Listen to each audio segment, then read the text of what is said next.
Hi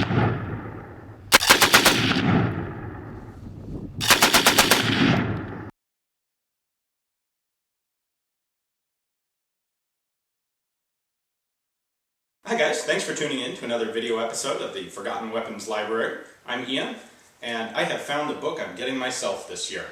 I always end up with a new book or two at Christmas, and well, I borrowed this one from a friend to take a look at, and I just definitely have to get myself a copy of it. The book is Bolt Action Military Rifles of the World by Stuart Mowbray and Joe Palaio, and the video from here just isn't going to do this book justice. We'll take a closer look at it in just a minute. This book is an overview of, well, bolt-action military rifles of the world, as the title implies, and it actually does a really good job covering probably 95% of what you'll find out there.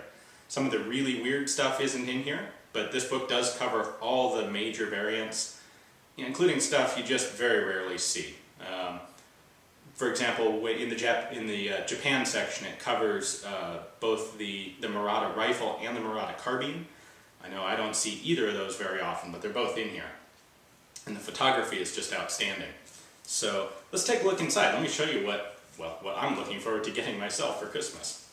So right from the start, you can see there's just a nice glossy cover on the book, no line drawings or old blurry photographs.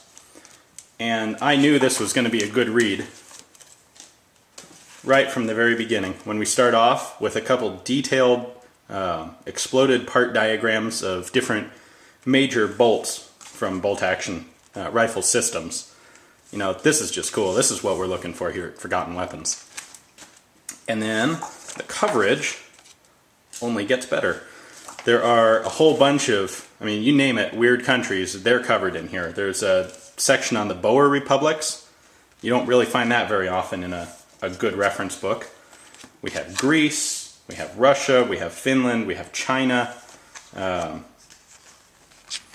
we have South America, Peruvian and Argentine and Venezuelan rifles. And you can see just the quality of the illustrations here. Really good crisp close-ups of crests from various rifles, markings, and the text does an excellent job of discussing the relevant points to the collector.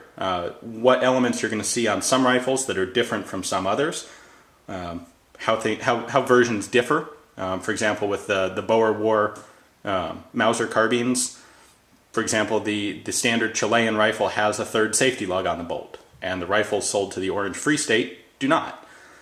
That's the kind of detail that you find in this piece, and I think that is just outstanding.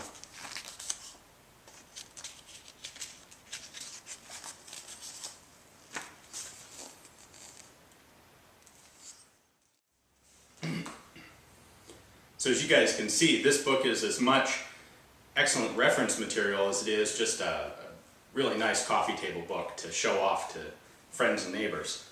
I know I'm definitely getting myself a copy of this for Christmas. I borrowed this one to take a look at, and that means I have to give it back sooner or later, which I'm not looking forward to. So I want my own copy. I'm going to pick it up at Amazon.